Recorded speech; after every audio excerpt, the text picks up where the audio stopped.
On the Fringe with Dan RadioStyle. Hope everybody out there is doing great. Did we just find potential evidence of an assassination attempt against the president? It looks like it. It seems like it. If it walks like a duck, if it quacks like a duck, if it looks like a duck, I don't know. Might be a duck.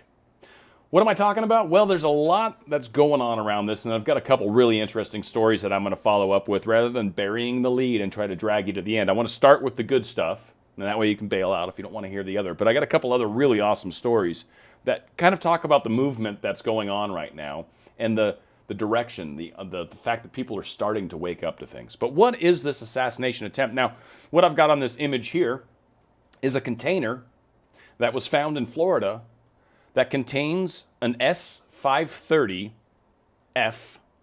missile. This is an air-to-air missile that was found in Florida. Huh? Yeah, seriously. So let's dig into this a little bit. First off, just a small slight detour, but to kind of let you know some of the crazy stuff that's happening. We had an Air Force helicopter that was struck by a bullet out above Virginia recently. The guys were just flying, doing some sort of training thing. Someone shot a bullet at them and hit them. It seems that maybe someone was injured. I'm not sure what happened. The helicopter was definitely injured or hurt or whatever. And the individual seems to be, because I don't know if this is a picture of him on the ground, but whatever the case was, no one died. But it is, a pretty good shot to be able to hit a moving aircraft with a weapon, a firearm. That's not easy to do. You've got to be a pretty decent shot. But whatever the case is, people taking pot shots at helicopters flying over. Certainly not good. But what really set this off, and this was as of yesterday, the 18th, Tuesday. Breaking news happened. A live guided air-to-air missile discovered at Florida airport near Tampa. Its markings indicate that it's a Matra R-530F radar-guided missile that could, in fact, bring down Air Force One. Now, Air Force One has chaff and has all sorts of other methods of protection. So to think that one missile could possibly take it down, again, it would take a lot of things to happen. But this potentiality exists for a few reasons, and I'm going to get into some of those. But yeah, a live air-to-air radar-guided missile was just discovered at the Lakeland Linder Airport in Florida. Don't even know where that is. They had to say it was close to a major city because this is some little weird off location, isn't it? And it's east of Tampa, and the airport was ordered to evacuate. We have analyzed the markings of the missile storage container and discovered the missile is a Matra 530F missile, which uses radar guidance and could be used to bring down Air Force One. So obviously not very good. Now, what is this missile? Let's take a little look at that. First off, the Super 530, there's a couple different variants of it. The F is the one they're talking about. It's this middle one. And this missile's, they say it's equivalent to a AIM-7 Sparrow. And this is going to kind of come into play here in a little bit. Another thing that's going to kind of come into play, there are two different aircraft that this particular Super 530 missile was designed for. It's a French missile, first off, so it was designed for French aircraft. And in particular, the Super 530F is supposed to be carried by the Dassault Mirage F1. The F-1 is a French fighter and attack aircraft designed and manufactured by Dassault Aviation. It was developed as a successor to the popular Mirage 3 family, and it was introduced back in 1979. So very old aircraft. Now here's a picture about these Italian police that found something quite similar not too terribly long ago. They also found one of these 530F missiles, and this is basically what the thing looks like when it comes out of this case. So they opened up that case that I showed that picture of. I think that's that one. Well, that's that picture. That's what's inside of this crazy case. These guys pulled it out. So maybe a different missile. I don't think it's the same missile because that would be really strange if the Italians got a hold of a missile and then, all ended up having it end up down here now. But this picture was from July 19th of 2019. This story is from yesterday. So not 100% sure if it is the same missile or not. They don't really show enough image in here to be able to maybe see serial numbers or any of that stuff. But okay, all right, so we found a missile in a really weird place. You can't just stick that on your shoulder and launch it like commando, right? No, of course not. So it needs to go on an aircraft. Now, it was designed for these F-1 aircrafts. Now, the obvious question that one might ask is that aircraft, is that something that could end up in private hands? Does that even exist? Well, it's a good question. I'm glad you asked that. Company called Tektron. They procured the world's largest privately owned supersonic fleet. Now, for some of you, and this was back in 2017, by the way, some of you might recognize this as an F1 Mirage. And those of you that don't, hey, guess what? That's an F1 Mirage. Textron Airborne Solutions recently acquired 63 of these French-owned aircraft. And they brought them down, they acquired them. Everything's good and groovy on that. So yeah, they became the largest owner of these kinds of things. Now, it's supposed to help keep this Red Air, which is some organic USAF capability. It's an air combat command boss. I don't know, whatever. I think they're using them for training purposes or whatever, but these craft have a lot of hours on them. So I don't know. The fact is, these guys own a bunch of them. Now, like I said, it was 2017 when they established all those. Now, as of this time last year, basically, 2019, August 28th, ATAC gets first Mirage F1 into the air. So the Airborne Tactical Advantage Company, ATAC, which is now owned by Textron, these people, this was 2017, September 18th. Now we're talking August 2019. Suddenly they got their first F1 in the air. Now, these craft are, they're basically flyable aircraft that could very easily have the proper equipment, the proper radar, and all the things that would need to be there in order to be able to stick one of those missiles on there. So, are there aircraft out there that could potentially do it just as is, right out of the box for the most part? Yeah. And this company, technically, if somebody got into one of these aircraft, and if somebody managed to put that missile on it that was stored in Florida, this person could have taken off and flown a regular flight path, because these are okay craft to own and fly. You file a flight path like anything else. But if Air Force One was anywhere near and you were able to divert, now Air Force One flies with help, but these missiles can be fired from a bit of a range. So again, it creates a bit of a problem. This thing could theoretically break off its flight path, veer far enough, long enough before it got questioned, certainly get too close to Air Force One and get a lot of questions, and certainly have things come and fly towards it. But really, at that point, it could probably launch this particular missile. Now, I don't know if they give us the length mass. I'm just curious what the operational range of this thing is. Supposedly 25 kilometers for the F. So not real far. 1.6 divided into that, 15 miles or so? So again, he'd have to get pretty darn close to make this thing work. But that is a pretty crazy weapon that these guys have, and it would happen to fit on one of these 60 aircraft. And a year ago, they managed to get the first one flying, so I don't know how many they got flying now. But one other thing that I thought was interesting, well, first off, just wanted to cover, Textron is some global network of businesses. They seem to be involved with flight and all this stuff. So I don't know, they're a legitimate company. It doesn't seem like there's anything funky about them. But again, deep state works in weird ways, right? So one thing that also jumped out at me that I said, all right, well, there's only a few craft, but certainly some are capable of putting this actual missile on it. But the one thing this does point out is a similar weapon is the AIM-9 Sparrow. Now, the AIM-9 Sparrow is similar in that it's a similar size, similar distance that it can travel. It's a radar-guided missile, Fox 2, right? It's good stuff, right? But what's interesting is the AIM-7 is actually able to be on a couple different aircraft. The AIM-7 Sparrow can be on the F-15. It can also be on an F-16. Now, that kind of brought some additional questions in my mind. Are there any of those craft that are maybe privately owned? Well, let's see. Military aircraft civilians can purchase. Now, this is a Suco Su-27. It's not what we're talking about. But one aircraft that can hold the Sparrow and was designed for the Sparrow was this Lockheed F-104 Starfighter. It's a very old plane, and there are quite a few of these, believe it or not. But this plane has been sold to a couple people privately. We've also got a case of F-16s, which can very easily hold the Sparrow missile.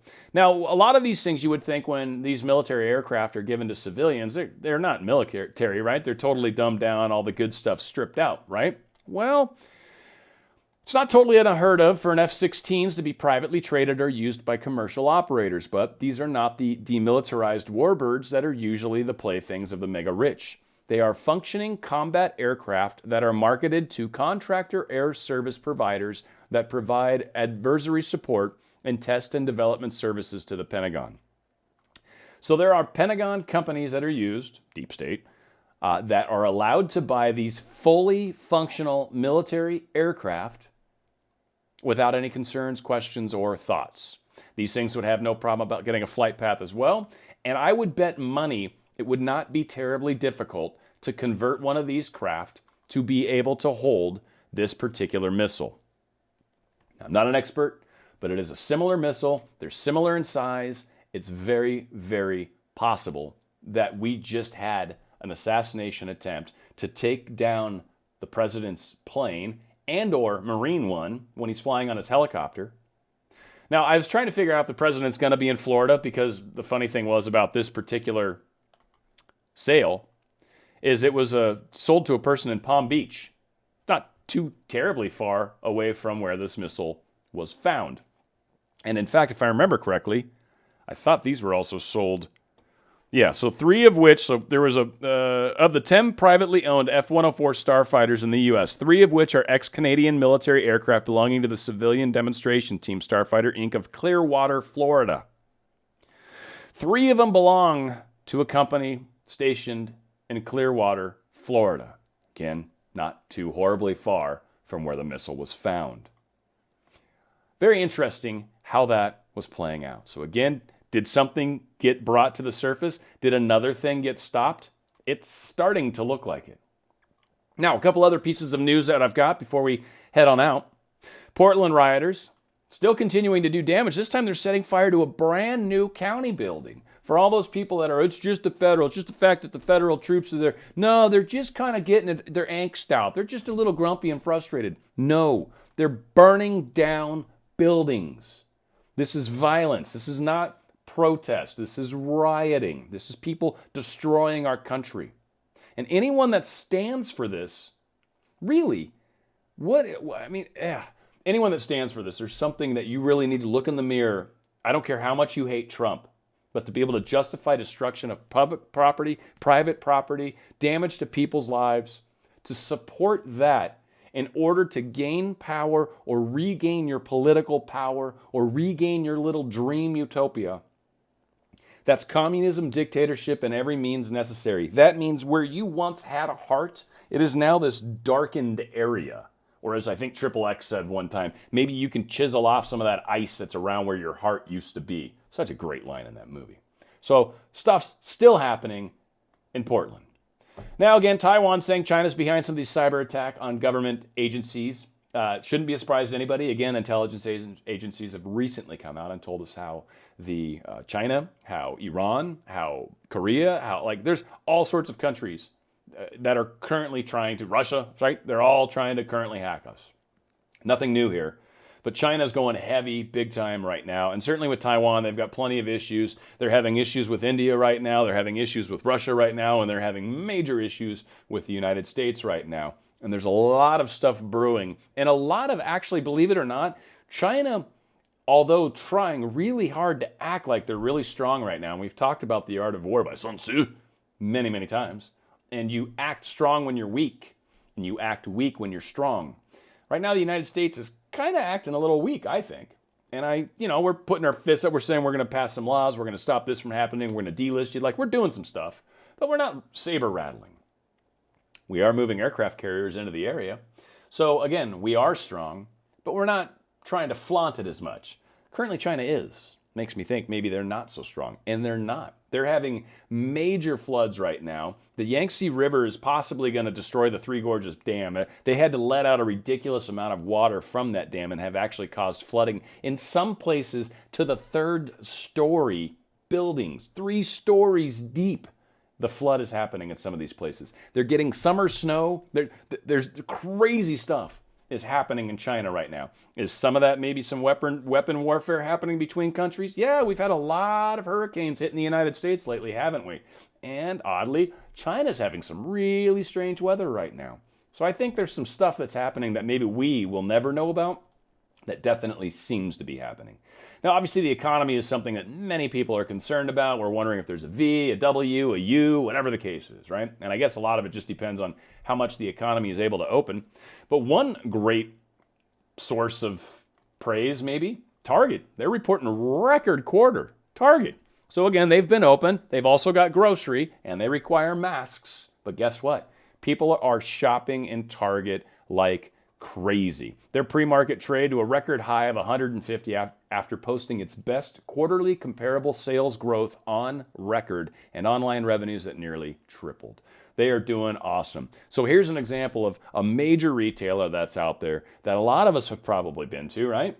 And again, Target, all that fine, fancy French stuff, not really, but they're doing pretty good. And again, the economy, if allowed to exist, does very well. And that's what the people that want to say it's going to be U-shaped or it's not going to be a V or a W, whatever, all that has to do with the fact that they're so used to economies slowing and halting, to the fact that they've been mismanaged, to the fact that there's federal issues, to the fact that there's trade problems, the fact that we have an economy that was literally shut down. Literally, our economy had a light switch, and because of COVID, someone walked over and flicked the switch down. It wasn't one of those that it ground down to a halt on its own. No, someone just stopped it.